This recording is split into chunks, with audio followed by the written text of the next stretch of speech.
জাননি রে, আমার ঠোঁট মুবারকের মধ্যে, আমার দাড়ি মুবারকের মধ্যে, আমার বুক মুবারকের মধ্যে কেন ধুলাবালি আর রক্ত দেখা যায়? আমার হুসাইনের স্যার মুবারক কাইটা এরা দূরে ফালাইয়া রাখছে, আমার হুসাইনের দেহ মুবারক কাইটা এরা দূরে ফালাইয়া রাখছে। আমি দয়াল নবী ওই হুসাইনে পাকের স্যার মুবারকটারে চুমা খাইছি, দেহ মুবারকটারে আমার বুকের সাথে করমর্দন করছি, এই জন্য আমার বুকের মধ্যে, মুখের মধ্যে রক্ত। হযরত ইবনে আব্বাস বলে, আমি আমার নবীরে জিগাইলাম, নবী গো সব বুঝতে পারলাম, কিন্তু হাতের মধ্যে একটা পেয়ালা দেখা যায়, পেয়ালাটা কেন? নবী আমার ডাক দিয়া কয়, পেয়ালাটা কেন জানোনি? দেখো না পেয়ালার মধ্যে কি দেখা যায়? নবী গো পেয়ালার মধ্যে লাল রক্ত দেখা যায়। আমার নবী কয়, এই রক্ত মুবারক গুলা লইয়া আমি আমার মাওলার কাছে যামু রে, আর আমার মাওলারে দেখাইমু। ও মাওলা, আপনি না ওয়াদা করছেন আমার হুসাইনে পাকের যত ফোঁটা রক্ত মুবারক জমিনে পড়বে, হুসাইনের তত ফোঁটা রক্ত মুবারকের বিনিময়ে আমি নানার গুনাহগার উম্মতকে আপনি নাজাত দিবেন। এই জন্য রক্তগুলা সংগ্রহ করেছি, রক্ত মুবারক গুলা আমার নবী সংগ্রহ করেছে। ও বাবা, যে দুষ্ট পাপাচার ইয়াজিদে হুসাইনে পাকের গলা মুবারকের তরবারি চালাইছে, কারবালার ওয়াজ তো সব হুজুররা করে, কিন্তু নবীর বংশরে যারা জবা করলো, শহীদ করলো, এই ইয়াজিদের দলেরা কেমনে মরলো? ইয়াজিদের দলের অবস্থা শেষ পর্যন্ত কি হয়েছে? ওয়াজটা তো হুজুররা করে না। বলে হুজুর করব কেমনে? ওয়াজ তো শেষ পর্যন্ত যাইতেই পারে না। আমি চেষ্টা করব আজকে আপনাদের কাছে এই ওয়াজটা করার জন্য। কষ্ট যদি না হয় ধৈর্য নিয়ে বসবেন, মনোযোগ নিয়ে।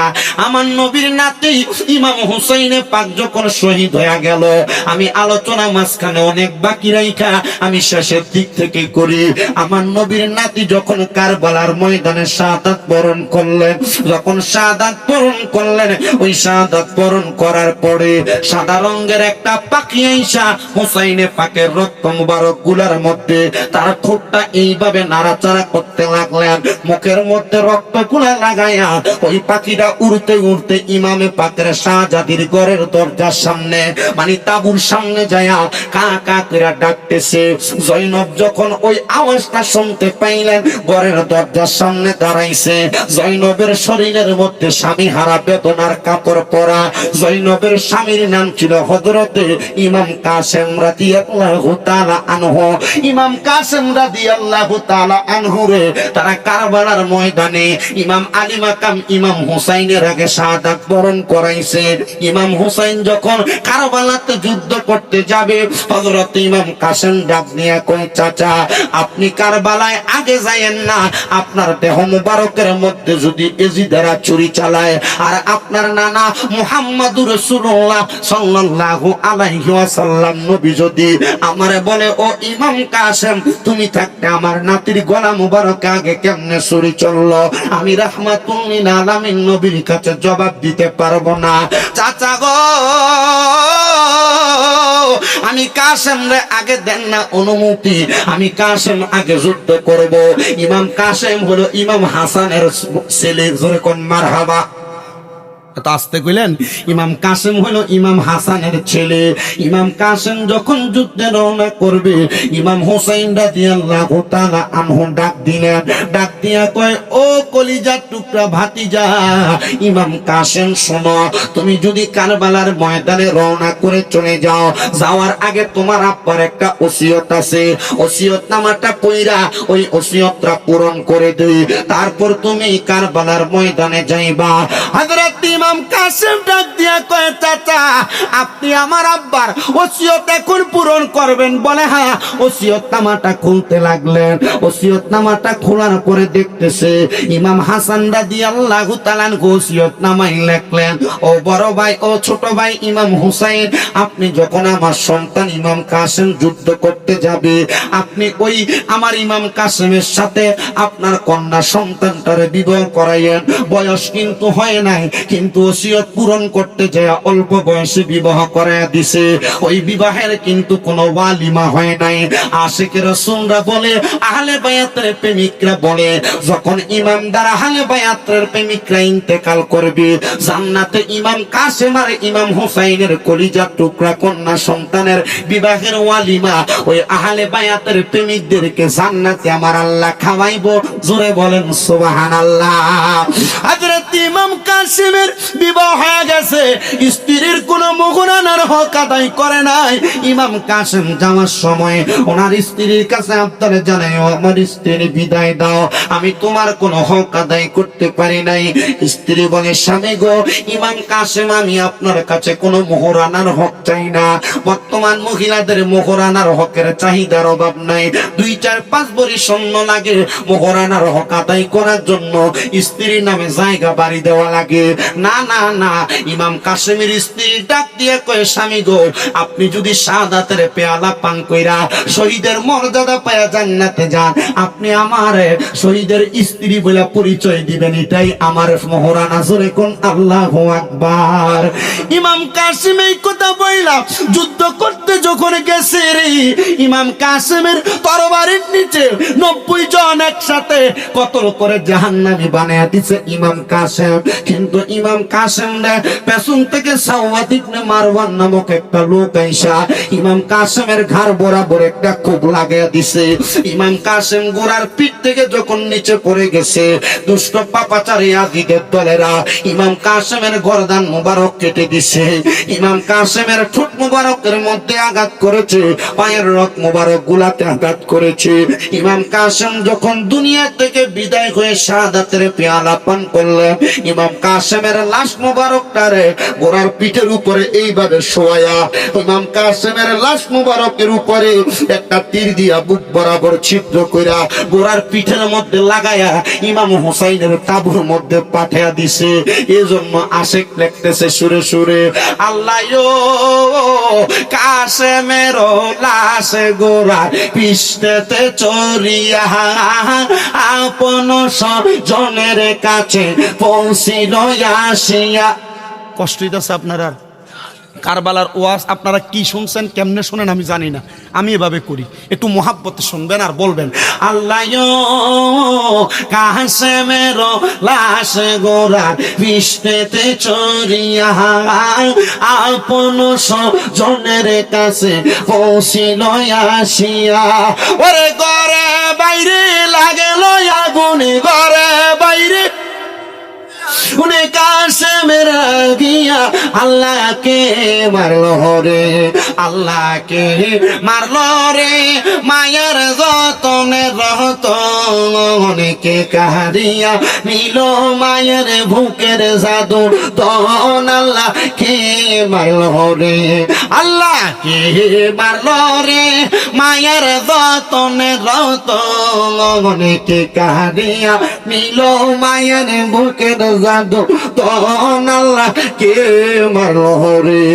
আল্লাহ কাসেমের লাশ স্বজন যখন দেখিল, আসমান ভাঙ্গা যেন তাদের মাথাতে পড়ল।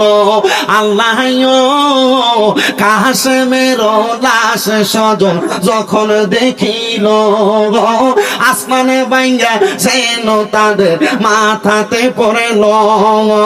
তারে মাইরা আমদারে করলো, তারে মাইরা মদিনার বহুবন, আল্লাহকে মারলো রে, আল্লাহকে মারলো রে, মায়ের যতনে রতন অনেকে কাহারিয়া নিল মায়ের বুকের জাদু তন, আল্লাহকে মারলো রে, আল্লাহকে মারলো রে, মায়ের যতনে রতন অনেকে কাহারিয়া নিল মায়ের বুকের জাদু তন, আল্লাহকে।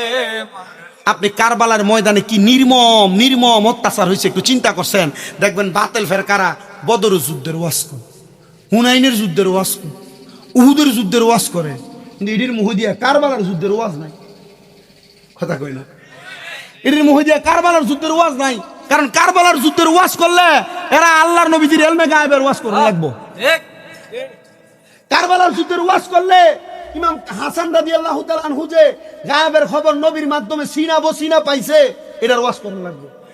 আর ইতার ওয়াজ করলে এরা আকীদা মুসলমানের কাছে ভাগ হয়ে যাবো গা, কথা কয় না। এর লাগে এরা কারবালার ওয়াজ করে না, বদর, উহুদের যুদ্ধ, হুনাইনের যুদ্ধ, খন্দকের যুদ্ধ, সব যুদ্ধের ওয়াজ করে, দুই যুদ্ধের ওয়াজ করে না। এক কারবালার যুদ্ধ, দুই সিফিনের যুদ্ধ, ইতার ওয়াজ করলো এরার গোমর ভাগ হয়ে যাবে, ঠিক কিনা?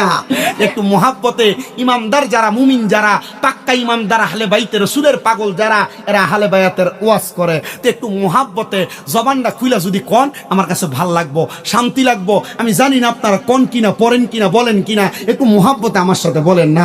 আল্লাহকে মারলো রে মায়ার যতনের রতন, আল্লাহকে মারলো মায়ার যতনের রতন, কে কাহারিয়া নিল মায়ের বুকের জাদু দন, আল্লাহ কে মারলো রে, আল্লাহ কে মারলো রে মায়ের যতনের রতন, কে কাহারিয়া নিল মায়ের বুকের জাদু দন, আল্লাহ আল্লাহ কাসেমের লাশ গোড়া পৃষ্ঠেতে চড়িয়া আপন সজনের কাছে পৌঁছিল আসিয়া, আইরে গরে বাইরে লাগলো আগুনে, গরে লাগলো আগুনে কাসেমের লাগিয়া, আল্লাহ কে মারলো রে, আল্লাহ কে মারলো মায়ার যতনের রতন, কে কাহারিয়া নিল মায়ের বুকের জাদু দন, আল্লাহ আল্লাহ কাসেমের লাশ স্বজন যখন দেখিল, ও আসমানে বাইঙ্গা যেন তাদের মাথাতে পড়ল, আল্লাহ কাসেমের লাশ স্বজন যখন দেখিল, ও আসমানে বাইঙ্গা যেন তাদের মাথাতে পড়ল, আইরে তারে মাইরা আন্দার করলো, তারে করলো মদিনার ভুবন, আল্লাহকে মারলো রে, আল্লাহকে মারলো মায়ার যতনের রতন, কে কাহারিয়া নিল মায়ের বুকের জাদু দান, আল্লাহ বন্ধুরে। ইমাম কাসেম যখন দুনিয়া থেকে বিদায় হয়ে চলে যায়, ইমাম হুসাইন রাদিয়াল্লাহু তাআলা আনহুর শাহাদাতের সময় হয়ে গেছে। ইমাম হুসাইন রাদিয়াল্লাহু তাআলা আনহুর শাহাদাতের পরে ওই যে সাদা রঙের পাখিটা ইমাম হুসাইন রাদিয়াল্লাহু তাআলা আনহু রক্ত মুবারকের মধ্যে মাথাটার ঠোঁটটা নাড়াচাড়ি কইরা ইমাম হুসাইনের শাহজাদির ঘরের দরজার সামনে যাইয়া কাকা কইরা ডাকতেছে। ইমাম হুসাইনের শাহজাদি ঘর থেকে বের হয়ে আসছে। স্বামী হারা ইমাম কাসেমের স্ত্রী, ওনার শরীরের মধ্যে সাদা রঙের কাপড় পরা, সাদা কাপড়ের উপরে যাইয়া ওই সাদা রঙের পাখিটা তার মুখটা লাগাইয়া দিছে। উনি দেখতেছে ওনার হাতের মধ্যে, ওনার গায়ের মধ্যে যে কাপড়টা, ওই কাপড়ের মধ্যে রক্ত লাগা, রক্ত লাগা। উনি বলেন আমি দেরি করলাম না গো, আমি দেরি না কইরা আমি হযরতে উম্মে সালমার কাছে গেলাম, যে ডাক দিয়া কইলাম উম্মে সালমা গো, আমার কাছে তো একটা কাকাইসা তার মুখ থেকে রক্ত আমার কাপড়ে লাগাইয়া দিছে। উম্মে সালমা দেরি করলেন না, দৌড়ায়া যায় ঘরের ভিতর থেকে, তাঁবুর ভিতর থেকে, গাটুরির মধ্য থেকে একটা বোতল বের করলেন। উনি তাকে দেখলেন ওই বোতলের মধ্যে কিছু মাটি ছিল, ওই মাটিগুলার রংটা একবারে লাল হয়ে গেছে। উম্মে সালমা ডাক দিয়া কয় সকিনা, ও জয়নব, ইমাম হুসাইনের স্ত্রী সাহারা বানো, আমরা চারজন মহিলা এই তাঁবুতে আছি। আর হযরত জয়নাল আবেদিন ছিল তখন জ্বর অবস্থায়, বিছানা থেকে উঠতে পারতেছিলেন না। হযরতে উম্মে সালমা কয় দেখছো নি রে, এই বোতলের মধ্যে যেই মাটিগুলা ছিল, এই মাটিগুলা লাল হয়ে গেছে। এই মাটিগুলা যখন লাল হয়ে যাবে, আমার নবী বলেছে তখন ইমাম হুসাইন কারবালায় শহীদ হয়ে যাবে।